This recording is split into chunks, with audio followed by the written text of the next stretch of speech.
Terpantas, terkini dan sahih. Bila-bila masa, di mana jua. Berita di jari. Subscribe YouTube Bulletin TV3. Buletin 1.30 26 Februari, anda bersama dengan saya Siti Khadijah Jaafar. Tajuk utama tengah hari ini, 139 lagi ahli parlimen menghadap Agung hari ini. Juga 7 sekeluarga rentung kebakaran di Membakut.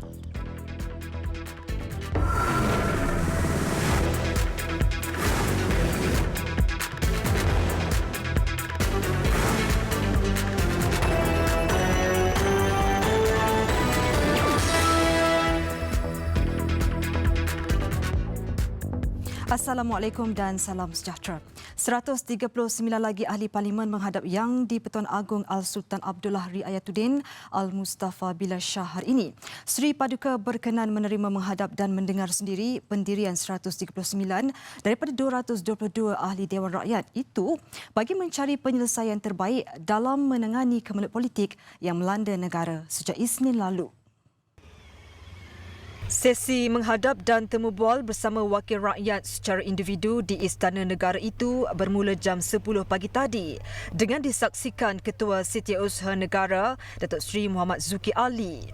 Sesi menghadap pagi tadi dimulakan dengan 25 ahli parlimen dari Parti Bersatu selama sejam. Ini diikuti ahli parlimen PKR yang menyokong Presiden Datuk Seri Anwar Ibrahim pada jam 11 hingga 12.30 tengah hari. Turut menghadap 11 ahli parlimen Parti Amanah dan diikuti 11 ahli parlimen yang menyokong Datuk Seri Azmin Ali yang dipecat dari PKR 2 hari lepas.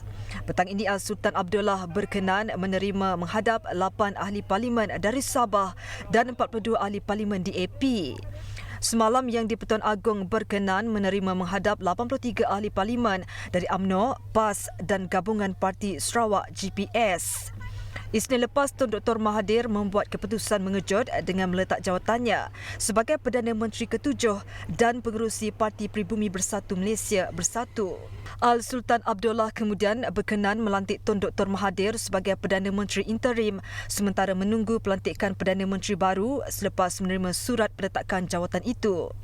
Sri Paduka turut membatalkan pelantikan Timbalan Perdana Menteri, Menteri, Timbalan Menteri dan Setiausaha Politik atas nasihat Tun Dr. Mahathir.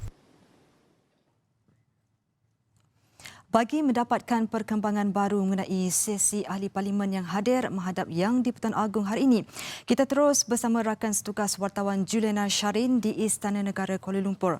Jadi Juliana, sejak pagi tadi bagaimana dengan pergerakan masuk dan keluar ahli-ahli parlimen di Istana Negara? Juliana? Siti, suasana ataupun keadaan di sini sangat panas, bukan sahaja disebabkan oleh cuaca yang panas tetapi dengan situasi terkini politik negara yang sangat panas, saya kira.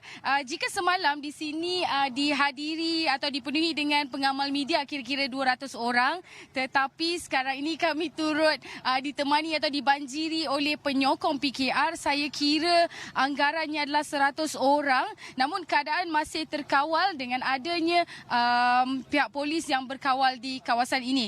Baik, bagi perkembangan kenderaan yang membawa ahli parlimen keluar masuk ke Istana Negara melalui pintu 2 ini, apa yang boleh saya kongsikan merujuk kepada situasi semalam, berbaki lagi kira-kira 139 ahli parlimen dan pagi ini dimulakan dengan kehadiran ahli parlimen Pago iaitu Tan Sri Muhyiddin Yassin yang masuk kira-kira jam 9.50 pagi tadi, diikuti dengan beberapa kenderaan yang dipercayai membawa ahli parlimen daripada Bersatu. Kemudian kemuncaknya adalah kira-kira jam 10.40 pagi tadi, sebuah bas bertingkat membawa 39 ahli parlimen PKR dilihat masuk ke kawasan istana disambut dengan laungan reformasi daripada penyokong mereka yang turut berada di sini. Dan pada jam 11.05 pagi tadi, kenderaan yang membawa Tan Sri Muhyiddin yang masuk pagi tadi dilihat keluar dari istana, diikuti dengan beberapa buah kenderaan yang membawa ahli parlimen daripada Bersatu. Dan pada 12.40 pagi, baru sebentar tadi, Presiden PKR yang juga ahli parlimen Port Dickson, Datuk Seri Anwar Ibrahim, dilihat meninggalkan istana.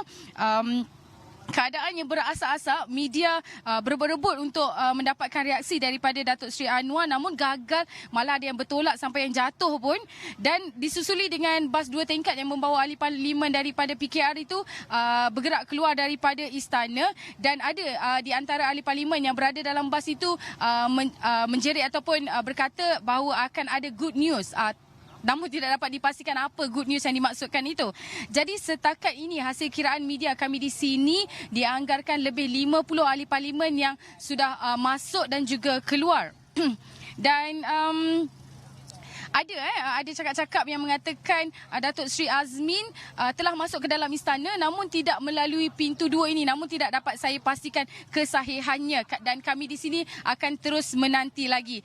Jadi pastinya apa sahaja yang dibincangkan ataupun yang dirancangkan oleh pemimpin negara ketika ini sudah tentu untuk kesejahteraan dan kemakmuran rakyat dan negara. Saya kira itu sahaja yang boleh saya dapat kongsikan keadaan di sini. Saya akan terus berada di sini bersama seorang lagi wartawan iaitu Ridwan Husin yang akan membawakan lagi perkembangan tinggi ini. Terus setia bersama Berita TV3. Siti.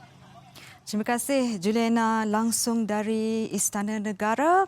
Selamat menjalankan tugas di sana. Dan laporan seterusnya, Parti Amanah Johor menolak tawaran untuk menyokong gabungan BN dan PAS Johor untuk membentuk kerajaan negeri baru. Pengerusinya Aminul Huda Hassan berkata 9 adun parti itu sebaliknya sudah menandatangani akuan bersumpah untuk terus setia bersama parti dan Pakatan Harapan PH Negeri sejak Isnin lalu. Aminul Huda tidak menafikan ada pihak menawarkan kepada beliau dan adun lain untuk membentuk kerajaan campuran. Namun pihaknya berpegang prinsip dan berikrar kekal setia dengan amanah dan PH. Ia sekaligus menafikan dakwaan pengerusi BN Johor Datuk Hasni Muhammad semalam yang mendakwa mendapat sokongan 33 adun termasuk 2 daripada amanah. Amanah Johor melihat kenyataan tersebut sebagai satu usaha pihak yang terdesak untuk mengambil kesempatan dalam kemelut yang berlaku pada hari ini. Amanah Johor menjunjung mufakat Pakatan Harapan serta mendukung penuh keputusan Parti Amanah Negara di peringkat nasional untuk menyokong Tun Dr. Mahathir Mohamad sebagai Perdana Menteri Malaysia. Beliau berkata demikian pada sidang media di Johor Bahru yang dihadiri semua adun berkenaan kecuali Datuk Seri Salahuddin Ayub. Agihan kerusi Dun Johor ketika ini terdiri daripada masing-masing 14 kerusi UMNO dan DAP, bersatu 11 kerusi, 9 amanah, 5 PKR, 2 MIC dan PAS 1 kerusi. Sementara itu, Aminul Huda yang juga Exco Johor turut mengesahkan mesyuarat Exco yang dijadualkan hari ini ditangguhkan berikutan keadaan politik semasa. Di Melaka, lebih 500 penyokong Pakatan Harapan berhimpun di hadapan Kompleks Sri Negeri di Air Keroh bagi menyatakan sokongan kepada Ketua Menteri Adli Zahari. Mereka disertai gabungan pelbagai NGO yang mahu PH terus mengetuai kepimpinan kerajaan negeri. Adli yang tiba di pintu masuk kompleks berkenaan 9.10 pagi tadi turun dari kenderaan untuk berjabat tangan dengan mereka sebelum beredar memasuki kompleks untuk menghadiri pertemuan dengan Tuan Yang di-Pertuan Negeri Melaka, Tun Dr. Muhammad Khalil Yaakob. Hari ini adalah hari memang saya bertemu dengan Tuan Yang Terutama Tun kerana memang sebelum mesyuarat Exco biasanya kita akan memaklumkan tentang perkembangan di peringkat negeri. Jadi perkembangan di peringkat negeri ini adalah bagi memastikan bahawa pentadbiran kerajaan itu dapat kita laksanakan dengan baik. Mesyuarat Exco Melaka turut diadakan pagi tadi. Kesemua ahli Parlimen Parti Bersatu yang menghadap Yang di-Pertuan Agong Al-Sultan Abdullah Riayatuddin Al-Mustafa Bilal Shah pagi tadi menyatakan sokongan kepada Tun Dr. Mahathir Mohamad sebagai Perdana Menteri. Ketua Penerangan Bersatu Dr. Razi Jidin dalam satu kenyataan berkata, selain menyokong penuh Tun Dr. Mahathir, mesyuarat ahli Majlis Tertinggi MPT Bersatu yang dipengerusikan Presiden Parti Tan Sri Muhyiddin Yassin kemarin turut menolak peletakan jawatan Tun Dr. Mahathir sebagai pengerusi parti. Ahli-ahli Bersatu juga diseru bertenang dan memberikan keyakinan penuh kepada kepimpinan Bersatu untuk menangani situasi politik semasa. Tan Sri Muhyiddin turut yakin kemelut yang melanda akan dapat diselesaikan dengan segera dan negara akan muncul lebih gagah dan bersatu padu di bawah kepimpinan Tun Dr. Mahathir.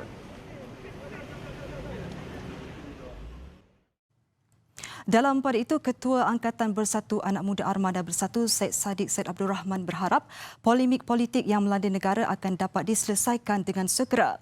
Beliau berharap rakyat akan terus mendoakan moga penyelesaian yang terbaik dapat dicapai akhirnya. Beliau berkata demikian sebelum memasuki pintu masuk utama bangunan Perdana Putra Putrajaya pagi tadi. Difahamkan beliau baru saja pulang dari menghadap Yang di-Pertuan Agong di Istana Negara dan terus ke Putrajaya untuk bertemu dengan Perdana Menteri di pejabatnya.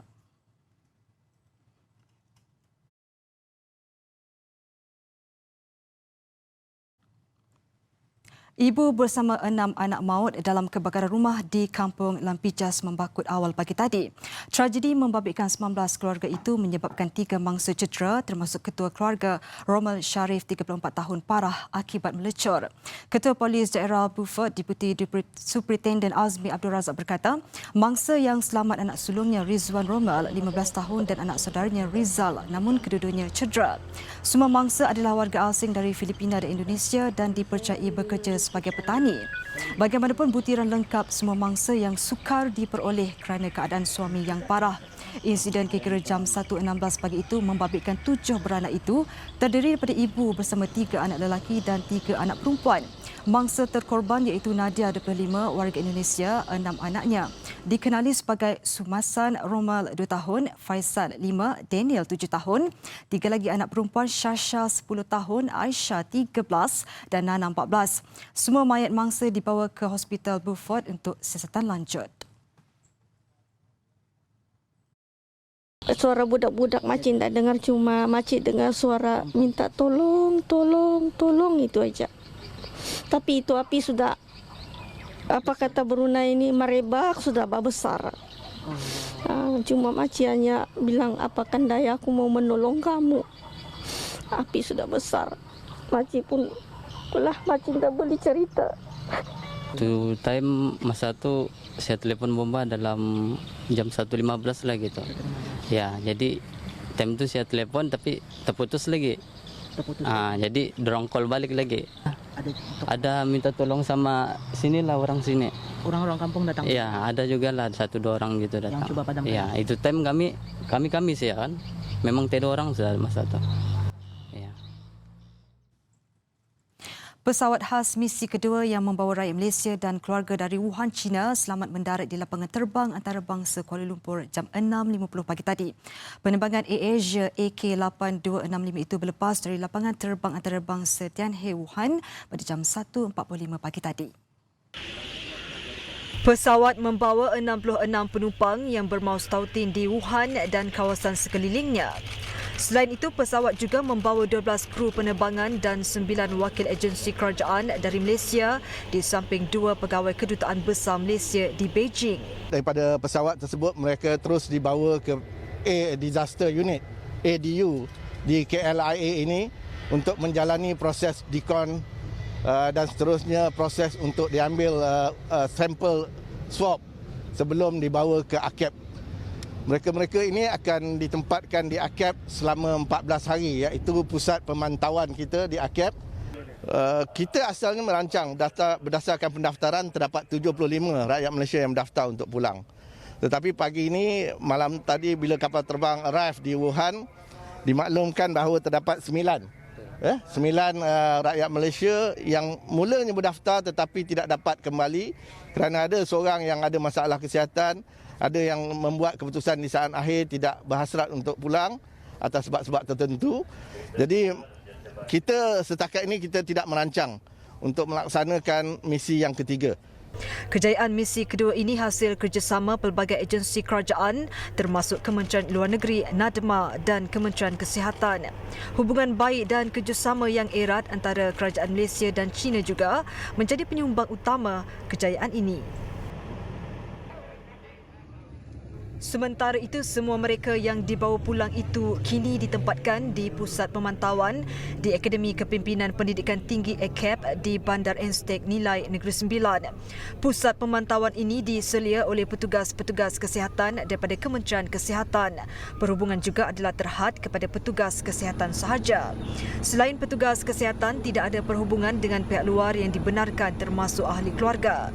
Untuk tujuan keselamatan, lokasi berkenaan dikawal oleh pihak polis. Saringan kesihatan juga akan dibuat 2 kali sehari bagi memastikan mereka ini benar-benar sihat dan boleh dibenarkan keluar setelah tamat proses pemantauan.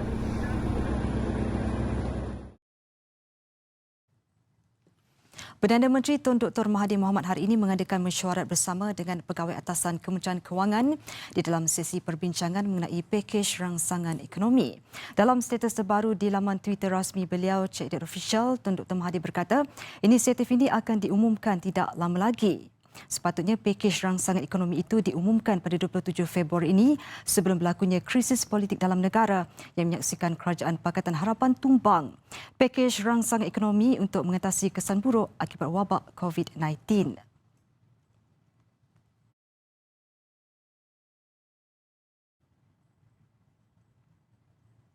Selepas keluar dari Jepun, Amerika Syarikat dan Korea Selatan, syarikat peruncitan terbesar Britain, Tesco kini mengambil keputusan untuk keluar dari China.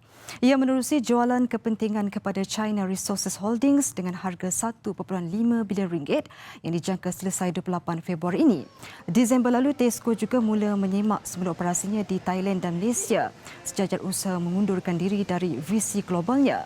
Jika penjualan operasi Thailand dan Malaysia dilaksana, Tesco hanya miliki beberapa cabang operasi di Republik Czech, Hungary, Poland dan Slovakia di luar Britain. Pemberhentian operasi di Asia boleh menjadi salah satu tindakan terakhir oleh Ketua Pegawai Eksekutif Tesco, Dave Lewis, yang akan digantikan Ken Murphy pada Oktober. Besar impaknya. Selepas hasilnya, pantas menampilkan prosiding ini secara dalam keuangan maya. Berita di jari. Subscribe YouTube Bulletin TV3. Laporan luar negara. Timbalan Menteri Kesihatan Iran Iraj Harichi semalam mengesahkan beliau telah diuji dan didapati positif COVID-19. Beliau kelihatan terbatuk-batuk dan kadang-kadang berpeluh ketika sidang akhbar di Tehran, Iran.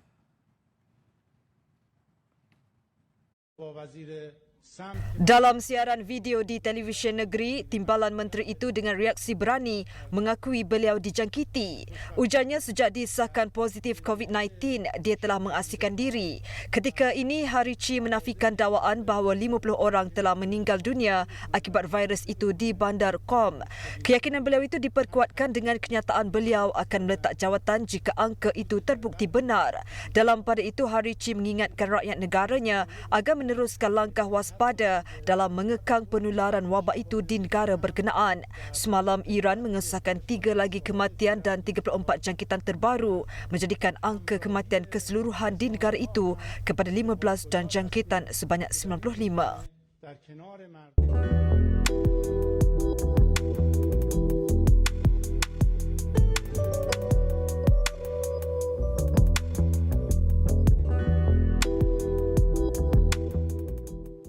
Sekurang-kurangnya 20 orang awam terbunuh dalam serangan tentera Syria. Menurut pemerhati hak asasi manusia Syria, serangan itu adalah kemarahan berterusan tentera kerajaan yang disokong Rusia untuk menawan lokasi utama terakhir dikuasai pembangkang. Memilukan apabila keganasan berlarutan itu mengorbankan kanak-kanak. Ketua Badan Pemerhati Rami Abdul Rahman berkata, serangan di Idlib itu membunuh seorang pelajar sekolah, 3 guru serta 2 yang lain. Manakala 6 mangsa kanak-kanak terbunuh di Ma'arif Nisrin, sebuah lagi bandar di utara Idlib. Menurutnya, 4 yang lain termasuk seorang ibu dan 2 anaknya maut dalam kebakaran akibat serangan tentera di Binish, Timur Laut Idlib. Badan Pemerhati turut melaporkan pasukan tentera telah menawan 19 bandar dan kampung dalam 48 jam. Besar impaknya. Selepas hasilnya, pantas menampilkan prosiding ini secara dalam keuangan maya. Berita di jari. Subscribe YouTube Bulletin TV3. Sukan, Serge Gnabry meledak 2 gol untuk membawa Bayern Munich semakin hampir ke suku akhir Liga Juara-Juara selepas mengatasi Chelsea 3-0 pada perlawanan pertama pusingan 16 terakhir di Stamford Bridge awal pagi tadi. Dua jaringan Gnabry dalam tempoh 3 minit meletakkan skuad kendalian Hansi Flick semakin hampir ke kelompok 8 terakhir. Sebelum itu, Gnabry turut cemerlang membelas Tottenham Hotspur dengan 4 gol ketika kemenangan 7-2 Bayern awal musim ini. Robert Lewandowski turut mencetak nama selaku penjaring memberikan Bayern gol ketiga sebelum pertahanan Chelsea Marcos Alonso dibuang padang pada minit ke-83.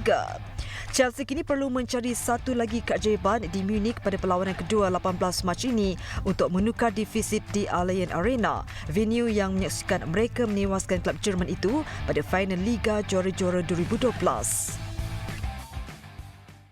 Daripada 22 stadium yang bakal digunakan bagi kempen Liga Super dan Liga Perdana, 3 daripadanya masih belum mendapat kelulusan MFL untuk melangsungkan perlawanan. Namun, pemeriksaan akan dilakukan dari semasa ke semasa memandangkan pengendali liga itu masih memberikan tempoh kepada pasukan berkenaan.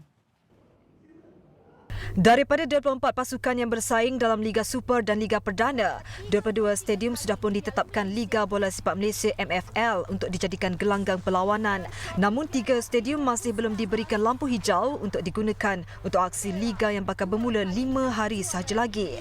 Mengenai stadium tu ada 2-3 stadium yang masih kita dalam pemeriksaan tak kelayakan stadium tersebut, tapi saya rasa tidak ada masalah dan saya sedang menunggulah tentang keputusan daripada MC dan juga pegawai-pegawai yang pergi melawat stadium-stadium yang saya katakan tadi. Difahamkan 2 stadium membabitkan aksi Liga Super iaitu Stadium Shah Alam dan Stadium Majlis Bandaraya Petaling Jaya yang masih dalam kerja pembaikan menantikan pemeriksaan lanjut menjelang aksi di gelanggang berkenaan. Dalam perkembangan lain, MFL turut memaklumkan Rayon Kedah untuk mendapat tambahan tiket penyokong pelawat di Stadium Sultan Ibrahim bagi perlawanan Piala Sumbangsih Jumaat ini. Berhasil apabila tuan rumah Johor Darul Takzim bersetuju menambah 300 lagi daripada 500 keping tiket untuk menjadikan 800 tiket keseluruhan untuk penyokong skuad Lang Merah. Bagi mencegah penularan COVID-19, pemandu kereta sewa di China memasang plastik penghadang antara pemandu dan penumpang pada kenderaan mereka. Visualnya menutup paparan Buletin 1.30 hari ini. Namun sebelum itu, saksikan dahulu segmen BU Extra ini. Saya Siti Khadijah Jaafar, selamat hormat dan Assalamualaikum.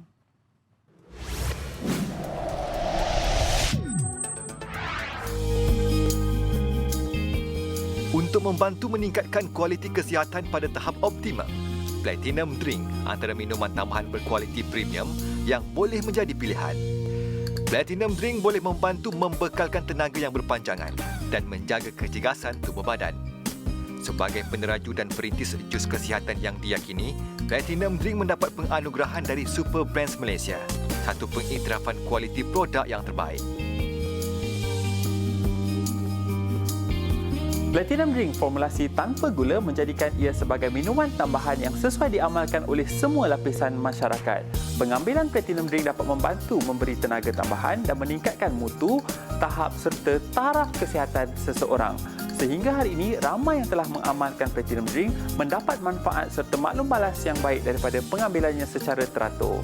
Selain Platinum Drink, Via Asia turut memasarkan jus khasiat lega yang menggabungkan herba-herba Nusantara seperti bawang putih, lemon, halia, cuka apple, madu, ceku, peria, durian Belanda dan tunjuk langit. Antara khasiat bahan-bahan ini membantu mengembalikan kesegaran tubuh dan membuang lebihan angin serta kolesterol dalam tubuh. Mengetahui kebaikan cuka apple yang baik untuk kolesterol serta khasiat bawang putih yang dapat membantu membuang lebihan angin dalam tubuh badan, Via Asia telah mencipta jus khasiat lega yang menggabungkan khasiat cuka apple dan bawang putih bersama lemon, madu dan juga halia. Setiap satu daripada ramuan ini mempunyai kajian dan penyelidikan yang terperinci bagi memastikan keberkesanan dalam penggunaannya dapat membantu mengembalikan kesegaran tubuh badan dan membuang lebihan angin serta kolesterol. Pengambilan 2 sudu jus khasiat lega secara teratur pada waktu malam sebelum tidur cukup memadai untuk merasai kebaikannya seawal pengambilan. Platinum Drink boleh diamalkan pada waktu pagi sebelum sarapan dan jus khasiat lega boleh diamalkan setiap malam sebelum tidur.